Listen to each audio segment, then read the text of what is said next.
각 나라마다 그 나라를 상징하는 유명한 상징물이 있습니다. 예를 들어 볼까요? 중국에는 만리장성, 그리고 이집트에는 피라미드, 프랑스에는 에펠탑이 있습니다. 한국에는 한소망교회가 있습니다. 한소망교회가 한국의 소망인 줄 믿습니다. 미국에는 자유의 여신상이 있지요. 미국의 영화를 보면 영화의 첫 장면이나 혹은 외부에서 자연재해나 공격이 미국을 덮칠 때 자유의 여신상이 등장하는 것을 쉽게 찾아볼 수가 있어요. 이 자유의 여신상의 원래 이름은 세계를 밝히는 자유입니다. 우리가 잘 알듯이 미국의 독립 100주년을 기념하여서 프랑스에서 미국에 선물한 것이죠. 높이 든 오른손에는 자유의 빛을 상징하는 횃불을, 그리고 왼손에는 미국의 독립기념일이 기록된 독립선언서를 들고 있습니다. 이 자유의 여신상을 가장 멋지게 감상할 수 있는 방법이 있어요. 아직 못 보신 분들을 위해서 제가 한번 알려드려 보겠습니다. 맨하탄과 리버티 섬을 오가는 여객선이 있습니다. 그 맨하탄에서 출발할 때는 저 멀리에서 자유의 여신상이 아주 작게 보입니다. 그런데 리버티 섬을 점점 가까이 가면 가까이 갈수록 그 자유의 여신상이 커지는 거예요. 그리고 가장 가까이에 있을 때 자유의 여신상이 우뚝 솟아있는 모습을 보게 됩니다. 우와 하고 절로 탄성이 나옵니다 라고 네이버 지식백과에 쓰여져 있었습니다. 저도 꼭 그렇게 보고 싶습니다.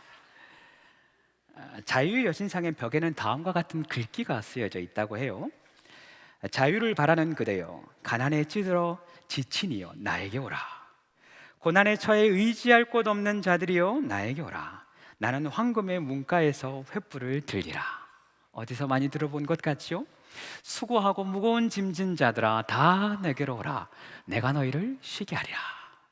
이 성경의 말씀을 알고 있는지 모르고 있는지는 알 수 없지만 정말로 자유의 여신상이 혹은 그 땅이 지친 자들을 자유케 하고 고난당한 자들을 자유케 할 수 있을까요? 그렇지는 않습니다.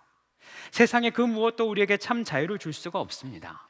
돈만 있으면 다 될 것 같은데 돈을 가지면 가질수록 오히려 사람을 노예로 만들어버립니다. 권력도 마찬가지고요. 사회적 지위, 사람의 인기도 마찬가지예요. 세상의 모든 것은 그것을 쫓는 자들로 하여금 노예로 만들어 버립니다. 그러나 예수님은 달라요. 예수님은 다르십니다. 예수님은 예수님을 찾는 자마다 참된 안식과 위로를 선물로 주십니다. 세상에 줄 수 없는 평안, 그리고 우리가 이야기하는 참 자유를 주십니다. 자, 그렇다면 성경이 말하는 자유는 무엇일까요? 또 자유 얻은 사람은 어떻게 살아야 할까요? 오늘은 갈라디아서 5장을 통하여서 복음으로 자유케 된 삶, 복음으로 자유케 된 삶이라는 제목으로 함께 말씀을 나누어 보려고 합니다. 먼저 성경이 말하는 자유를 한번 살펴봅시다. 성경이 말하는 자유는 무엇일까요? 예수님이 주시는 자유는 어떤 자유일까요? 첫 번째, 죄로부터의 자유입니다. 이 땅의 모든 사람은 죄인입니다. 어떤 사람도 스스로 이 죄의 짐을 벗을 수가 없어요. 세상의 어떤 방법으로도 이 죄의 문제를 해결할 수 없습니다. 그러나 하나님의 아들이신 예수 그리스도께서 우리를 위하여 십자가에서 죽으시며 또 우리의 모든 죄의 값을 단번에 치루어 주셨습니다. 누구든지 이 사실을 믿기만 하면 모든 죄에서 사함을 받습니다. 성경이 기록한 대로 그리스도 예수 안에 있는 자에게는 결코 정죄함이 없습니다. 두 번째는 사망으로부터의 자유입니다. 죄의 삭은 사망이에요. 죄의 결과물이 죽음이라는 겁니다. 그렇기 때문에 예수를 믿어 죄의 사함을 받은 자는 사망에서도 자유케 됩니다. 영원한 생명, 영원한 천국에 들어갈 자격이 주어지는 것입니다. 우리 주님 말씀하신 대로 하나님이 세상을 이처럼 사랑하셔서 독생자를 주셨습니다. 누구든지 그를 믿는 자는 멸망하지 않고 영원한 생명, 영생을 얻게 되는 것이지요. 세 번째는 모든 율법과 행위에서의 자유입니다. 예수님이 십자가에 못 박혀서 숨지실 때에 성소의 휘장이 위에서부터 아래까지 완전히 찢어지는 일이 있어요. 위에서부터 아래까지 완전히 갈라집니다. 율법이 갈라지다. 그래서 갈라디아서. 괜찮네요. 그때부터, 그 휘장이 갈라질 때부터 율법이 아닌 은혜로 하나님께 나아갈 자격이 주어지는 거예요. 율법이 아닌 은혜로 의롭다함을 받은 의인이 된 겁니다. 율법이 아닌 오직 은혜로 하나님의 자녀가 된 것이죠. 더 이상 그 율법의 굴레가 우리를 묶을 수 없고 그 율법의 영향력이 우리에게 미치지 못하는 것입니다. 그뿐만이 아니에요. 예수님은 우리의 인생의 모든 무거운 짐에서 우리를 자유케 하십니다. 예수님께서 공생애를 시작하실 때에 성전에서 이사야 말씀을 꺼내어 읽습니다. 이 말씀입니다.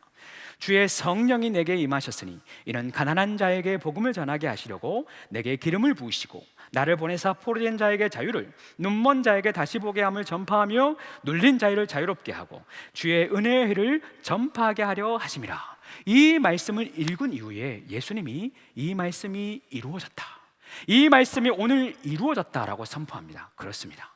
이 말씀은 예수님을 통하여 지금 우리의 삶 가운데도 이루어집니다. 누구든지 예수님께 나아가면 모든 포로된 것에서 자유케 됩니다. 눈먼 자들이 보게 되어지고 마음이 상한 자가 치유됩니다. 모든 눌린 것에서 자유케 되고 실패의 경험과 올무, 과거의 상처와 아픔의 모든 문제에 대해서 해방됩니다. 우리가 찬양하듯이 모든 세상의 어려운 짐을 우리 주님이 지시고 우리의 어려움도 주님이 돌보십니다. 예수님이 이 모든 역사를 이미 이루신 거예요. 예수님이 이 모든 것에서 우리를 자유케 하셨습니다. 우리가 해야 할 일은 한 가지뿐이에요. 예수님을 믿는 것. 우리가 할 수 있는 일도 오직 한 가지밖에 없습니다. 예수 그리스도를 나의 구주, 나의 하나님으로 영접하는 것이에요. 혹여나 이 자리에 아직 예수 그리스도를 믿지 못한 분이 계시다면 그 예수님을 믿어보시기 바랍니다. 예수님을 믿으면 참 자유가 있습니다. 모든 사망과 죄로부터 벗어납니다. 우리를 그동안 짓누르고 있던 모든 인생의 짐이 단번에 벗겨집니다. 예수 그리스도를 믿으십시오. 예수님을 나의 구주, 나의 하나님으로 모셔드리십시오. 하나님의 은혜가 모든 믿는 자에게 있을 줄로 믿습니다. 자, 이제 그렇다면 오늘 본문 갈라디아 교회로 한번 넘어와 보십시다. 갈라디아 교회의 문제가 무엇이었죠? 예수님의 은혜로 이미 구원을 얻었으나 할례와 율법으로 또 구원을 완성시켜 보겠다는 잘못된 믿음 때문이었어요. 오직 예수님의 은혜로 이미 의롭다함을 받았는데 다시 율법의 행함을 통하여서 의로워지려고 하는 잘못된 행함이 문제였던 거예요. 그래서 사도 바울은 흔들리는 갈라디아 성도를 향하여서 오늘 본문 1절을 통하여 강하게 권면합니다. 그리스도께서 우리를 자유롭게 하려고 자유를 주셨으니 그러므로 굳건하게 서서 다시는 종의 멍에를 매지 말라. 다시 종의 멍에를 매지 말라. 이미 율법에서 자유케 되었으니 다시는 종의 멍에를 매지 말라. 율법의 종이 되지 말라라고 하는 것입니다. 종교개혁자 마르틴 루터는 원래 안정된 가정 안에서 아버지의 권유로 법학을 공부했던 사람이에요. 1505년 7월의 어느 날이었습니다. 잠시 집에 들린 후에 다시 대학으로 돌아가던 중에 갑자기 큰 폭우를 만납니다. 그리고 천둥과 벼락이 루터의 바로 옆에 떨어지는 것을 경험하게 돼요. 그때 루터의 마음 가운데 죽음에 대한 극한의 공포가 생겨나기 시작합니다. 하나님이 너무 두려운 거예요. 이 사건 이후에 수도원으로 들어가서 수도사가 되는 것이죠. 그때부터 그는 그 자신을 괴롭히는 죄의 문제와 싸우기 시작합니다. 그 문제를 해결하기 위해서 몸부림치게 되어져요. 그런데 그렇게 하면 할수록 오히려 고해성사를 하고 회개하고 금식하고 고행하여도 도무지 이 죄의 문제의 굴레를 해결할 수가 없는 것이죠. 그러는 가운데 루터는 성경에서 놀라운 진리를 발견합니다. 오직 의인은 믿음으로 말미암아 살리라. 오직 의인은 믿음으로 말미암아 살리라. 행위가 아니라 오직 믿음으로, 율법이 아니라 사람의 공로가 아니라 오직 하나님의 전적인 은혜, 그리고 그 은혜를 믿는 믿음으로 말미암아 구원을 얻는다는 것을 깨닫게 됩니다. 이 은혜의 복음이 루터의 삶을 완전히 바꾸어 버립니다. 루터는 율법과 복음에 대해 이렇게 이야기합니다. 율법은 고소하고 복음은 자유롭게 한다. 율법은 행위를 요구하지만 복음은 예수 그리스도와 죄사함을 선물로 준다. 성경은 기록합니다. 너희는 그 은혜를 인하여 믿음으로 말미암아 구원을 받았나니 이것은 너희에게서 난 것이 아니요 하나님의 선물이라. 행위에서 난 것이 아니니 이는 누구든지 자랑하지 못하게 하려 함이라. 그렇습니다. 우리는 오직 은혜로 값없이 구원을 받았습니다. 오직 예수 그리스도를 믿는 믿음으로 말미암아 구원을 받았습니다. 우리에게서 난 것이 아니에요. 행위에서 난 것도 아닙니다. 율법으로 난 것도 더더욱 아닙니다. 그 십자가의 은혜 위에 더할 수 있는 사람의 어떤 행위도 없고 그 십자가 은혜 위에 더할 수 있는 어떤 율법도 없는 것이죠. 오직 은혜로, 오직 믿음으로 이것이 진리입니다. 그 진리 위에 굳게 서시는 여러분 되시기를 축원합니다. 여기서 우리가 한 가지 짚고 가야 할 질문이 있어요. 우리가 자유하다면, 우리가 자유에 졌다면 우리 마음대로 살아도 되는가? 우리가 내 신앙생활, 교회 생활 내 마음대로 해도 되는가? 죄와 사망에서 자유케 되었다면 내 마음대로 죄 짓고 살아도 괜찮은가? 라는 질문입니다. 결론부터 이야기하자면 그렇지 않습니다. 결코 그렇지 않아요. 오늘 본문 13절에서 사도 바울은 이렇게 권면합니다. 형제들아, 너희가 자유를 위하여 부르심을 입었으나 그러나 그 자유로 육체의 기회를 삼지 말고 오직 서로 사랑으로 종노릇하라. 우리의 자유는 율법을 무너뜨린 자유가 아닙니다.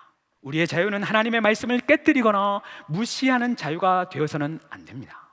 여전히 하나님의 율법을 주야로 묵상하는 자가 복이 있습니다. 하나님의 말씀을 따라 사는 자는 분명히 복이 있습니다. 예수님은 율법을 폐하러 온 것이 아니요 온전하게 하시러 오셨습니다. 우리도 마찬가지예요. 우리도 그 하나님이 주신 자유로 오히려 그 율법을 완성해 가야 한다는 것이지요. 율법의 완성이 무엇일까요? 예수님이 보이신 율법의 완성은 사랑입니다. 담이 없는 사랑, 한이 없는 사랑, 끝이 없는 사랑이 율법의 완성인 거예요. 하나님이 세상을 이처럼 사랑하셔서 예수님을 이 땅에 보내셨습니다. 우리가 아직 죄인 되었을 때에 예수 그리스도께서 십자가에 죽으심으로 우리를 향한 하나님의 사랑을 확증하셨습니다. 사랑이 율법의 완성입니다. 그래서 우리 주님 우리에게 말씀하십니다. 새 계명을 너희에게 주노니 서로 사랑하라. 내가 너희를 사랑한 것 같이 너희도 사랑하라. 예수님의 제자들은 그 말씀대로 서로 사랑하며 또 사랑을 증거하며 실천하며 살았습니다. 예수님의 사랑하는 제자 요한은 이렇게 이야기합니다. 사랑하는 자들아, 하나님이 이같이 우리를 사랑하셨은즉 우리도 서로 사랑하는 것이 마땅하도다. 사도 바울도 오늘 그 말씀을 통하여 같은 이야기를 하는 겁니다. 육체에 매이지 말고 오직 사랑에 매라. 육체에 매이지 말고 오직 하나님의 사랑에 매라. 오직 사랑함으로 종노릇하라 이야기하는 것입니다. 여러분 들어보십시오. 복음은 행위를 강요하지 않습니다. 그러나 온전한 복음은 그 복음에 합당한 삶이 드러나게 됩니다.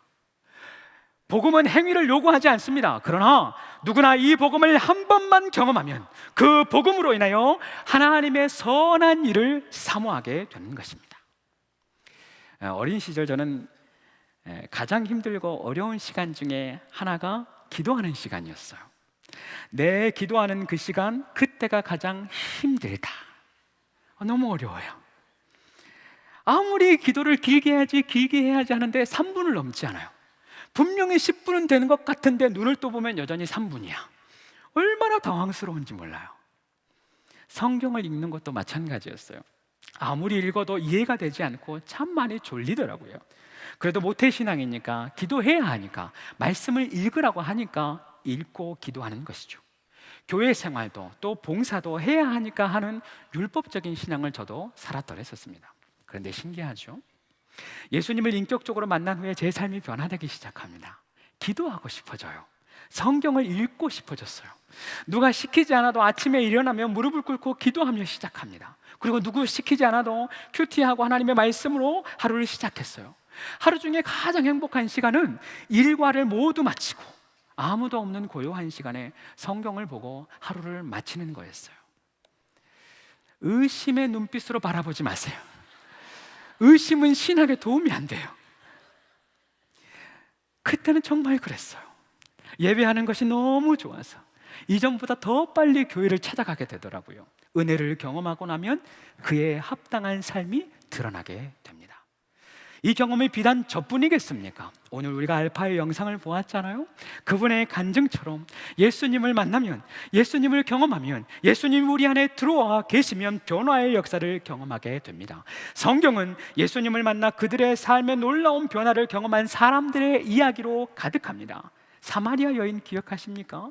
사람들의 시선과 판단이 너무 싫어서 아무도 다니지 않는 한낮에 타들어가는 더위 가운데 홀로 우물미를 길었던 여인이었어요. 그랬던 그 여인이 예수님을 만난 후에 그토록 싫어했던 사람들 가운데 뛰어갑니다. 그토록 마주하기 싫었던 군중 가운데로 뛰어가요. 그리고 내가 메시아를 만났다, 예수님이 그리스도이시다 증언하기 시작하는 것입니다. 삭개오는 어떻습니까? 자신의 동포에게서 세금을 거두어 로마에게 바치는 세리였어요. 모든 이들이 그를 싫어했지만 예수님은 그를 만나 그의 집에 찾아가십니다. 예수님을 만난 후 그의 삶이 변화됩니다. 그리고 그가 고백해요. 내 소유의 절반을 가난한 자에게 나누겠습니다.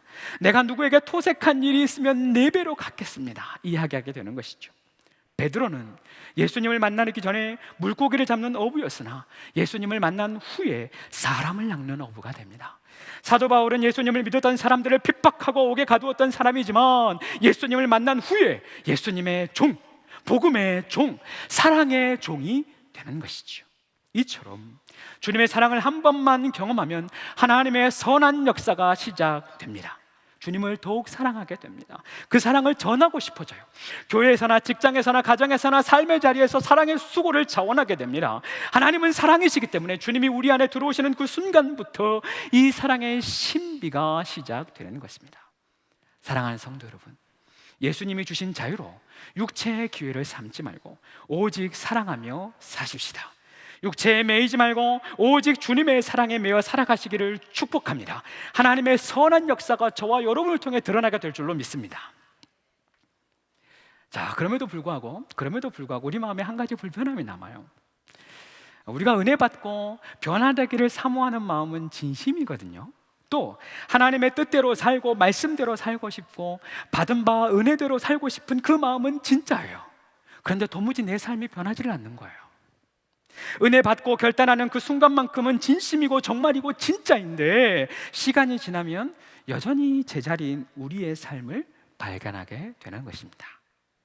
사도 바울은 그 이유를 이렇게 설명합니다. 우리 안에 여전히 육신의 욕심이 있기 때문이다. 우리의 죄의 문제는 이미 해결되었지만 여전히 우리가 육신 가운데 있는 거예요. 우리의 죄의 문제는 이미 사함을 받았지만 여전히 우리의 육체, 그리고 육체의 소욕, 즉 탐심과 음행과 분냄과 시기와 분쟁들, 술 취함과 방탕함들이 우리 육신 가운데는 가득한 것입니다. 우리의 속사람으로는 하나님의 법을 즐거워하는데 여전히 우리의 겉사람, 우리의 육체에는 죄성이 남아 있는 것이죠.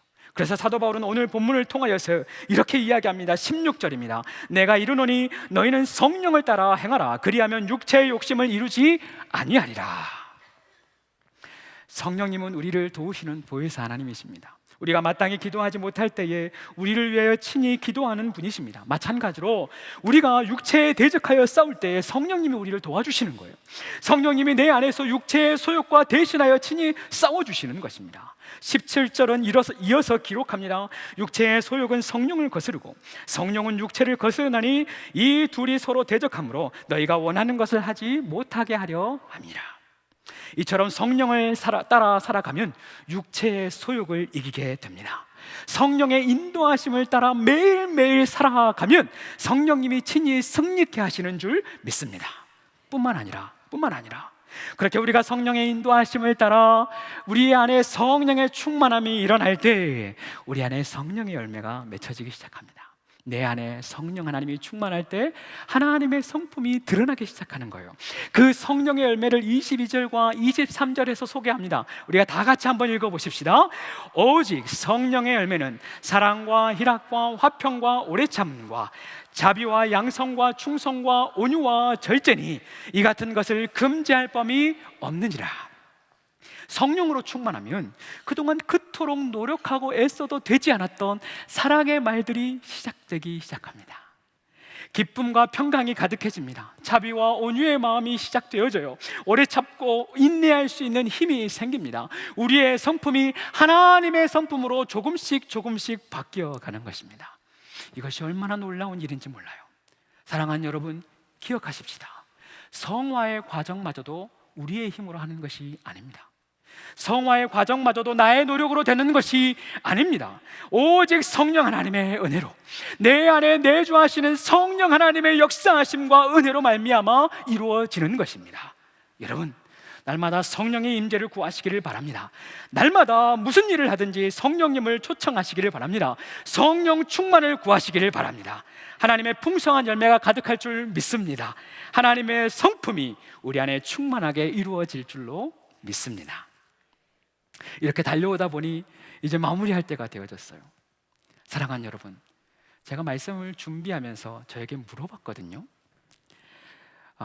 주영아, 너는 자유하냐?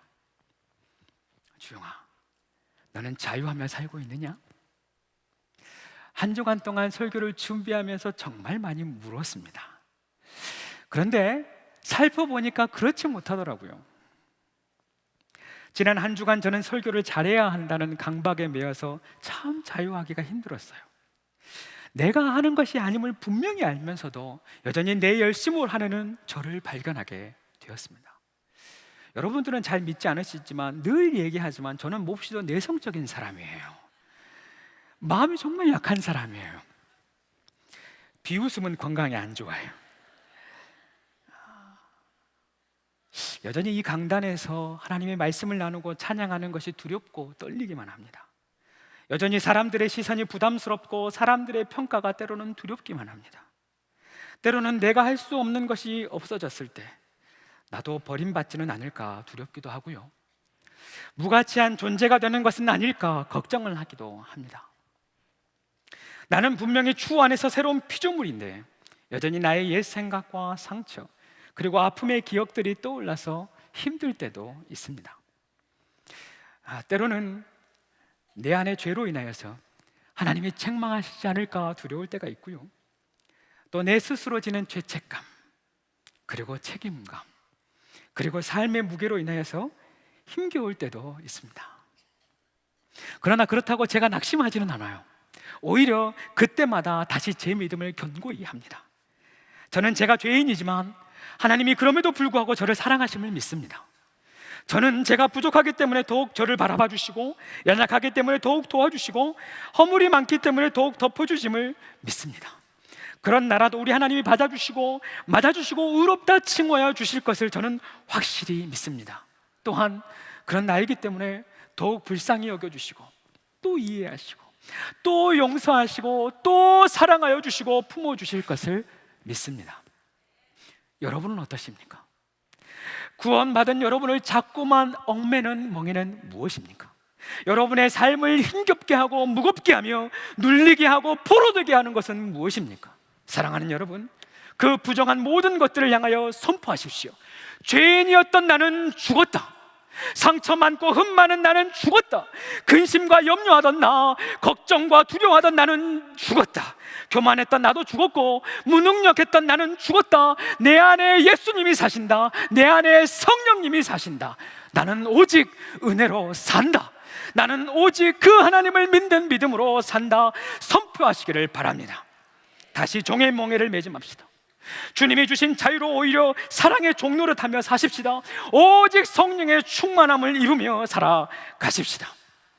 한 주간 내내 평상시에 제가 너무 사랑했던 시 한 편을 붙들고 나와 함께 씨름하며 나 자신과 함께 씨름하며 살았습니다. 사랑의 원자탄으로 알려진 애양원의 손양원 목사님의 시 예수 중독자라는 시입니다. 잘 알려지고 또 많이 나누었지만 이 시만큼 우리의 삶을 잘 대변할 수 있는 시가 없어서 마지막으로 이 시를 나누고 설교를 마치려 합니다. 예수 중독자 손양원. 나 예수 중독자 되어야 하겠다. 술 중독자는 술로만 살다가 술로 인해 죽게 되는 것이고 아편 중독자는 아편으로 살다가 아편으로 인해 죽게 되느니 우리도 예수의 중독자 되어 예수로 살다가 예수로 죽자. 우리의 전 생활과 생명을 주님 위에 살면 주같이 부활한다. 주의 종이니 주만 위에 일하는 자 되고 내일 되지 않게 하자. 주의 종이니 주만 위에 일하는 자 되고 내일 되지 않게 하자. 기도합시다.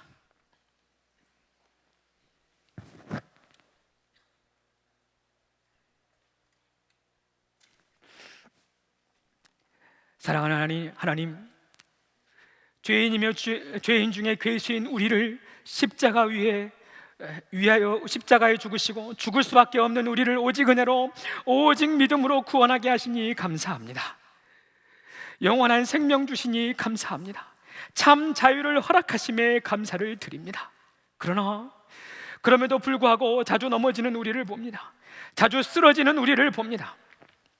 주님의 말씀과 뜻대로 살고 싶지만 여전히 죄에 빠르고 육신의 소욕을 따라 살고, 주님을 사랑하기보다 나를 사랑하고 이웃을 사랑하기보다 내가 사랑받기 원했던 지난 날들을 회개합니다.